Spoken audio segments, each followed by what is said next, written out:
Hi everyone, welcome back sa aking YouTube channel na GTR Math Tutorial at Facebook na RJ Enseñado.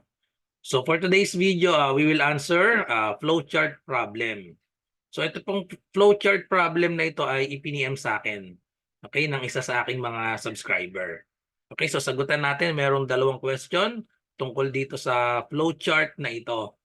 So alam ko last time meron ng mga flowchart problem na lumalabas sa logical reasoning para sa civil service exam. Okay, so sagutan na natin tong number 15. Based on the flow chart, what is the result if the input number is 51? Okay, so ilagay natin dito yung enter a number, no? Tapos sundin natin ito. So meron lang namang ilang ano dito, tatlo lang ito. So enter a number, is it add? Kapag add, punta tayo dito. Is it prime? So ito yung magiging sagot. Kapag not prime, subtract 1 and square it. Kapag prime naman, add 17. Kapag hindi add number, so diretso na tayo dito, double it and add 32. So tatlo ang pwede nating maging decision kung anong gagawin sa number. Add 17, subtract 1 and square it, and then double it and add 32. Okay, so ipasok natin dito yung 51. Okay? So 51, yung number natin ay 51. So, pag in-input natin yung number na 51, so enter a number, 51 yan. Ano ba yung 51? Add ba yan or even? So, ang 51 add yan. So, therefore, diretso tayo dito.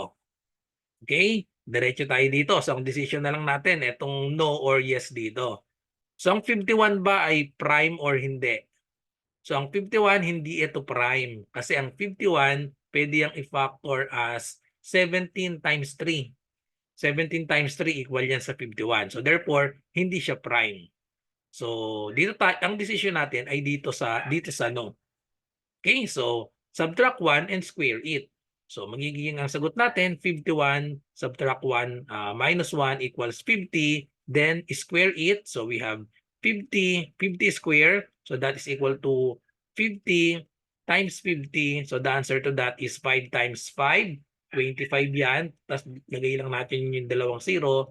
2,500 na hindi natin makikita sa choices. So siguro ito, typo siguro itong number 5 dito. Baka imbis na 2,600, baka 2,500 ito.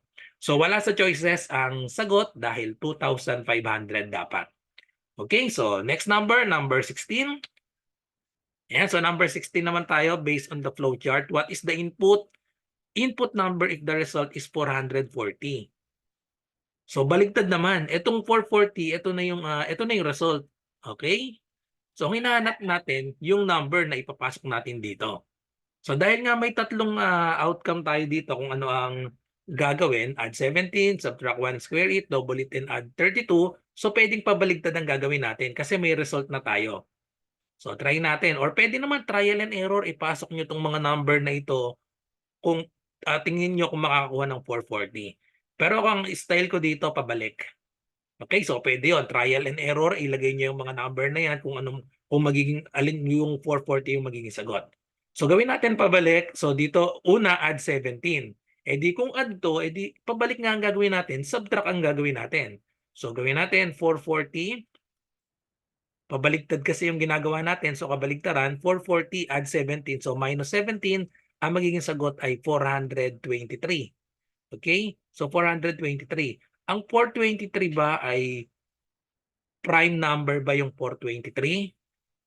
So kapag yes kasi add 17. So 423, so this is not a prime number kasi divisible ito sa 3. Okay? So alam niyo yung divisibility rule, 423 is divisible by 3 kasi ang sum ng digits 4 plus 2 plus 3, that is equal to 4 plus 2, 6 plus 3, 9. And 9 is divisible by 3. So therefore, it is prime yung yes o mali na ito. Okay? Kasi hindi para mag-add ka ng 17 prime number dapat. So mali na ito. So try naman natin ito. Try natin dito. Subtract 1 and square it. So 440, kabaligtaran niya na. Sabi, square it.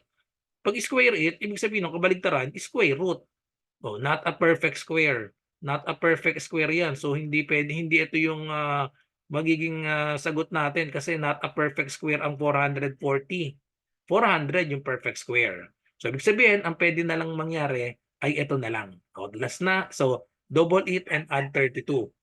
So add 32, kabaligtaran ng add 32, subtract 32 yan. So we have 440, kabaligtaran, subtract tayo ng 32. So 10 minus 2, we have 8. Ito magiging 3 na lang ito. So we have 0 and then 408. Tapos double it. O kabaligtaran ng double it, divided by 2 naman.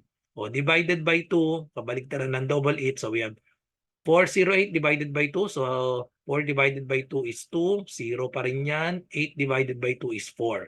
So tingnan natin kung yung 204 ay nasa choices. Okay. So yan na yung sagot. Nasa choices number 3, 204. So i-check natin kung ipinasok dito yung 204 kung tutugma nga. 204 ipinasok dito. Is it add? O di no agad, o di ito na yung gagawin natin kasi yung 204 hindi siya add, so dito na agad tayo sa double it and add 32. So pag dinouble it and add 32, so ito na yung lalabas dyan, 440 kasi pabalik yung ginawa natin. Okay, so that's it. So thank you for watching. So I hope nagustuhan niyo explanation ko para sa flowchart problem na ito.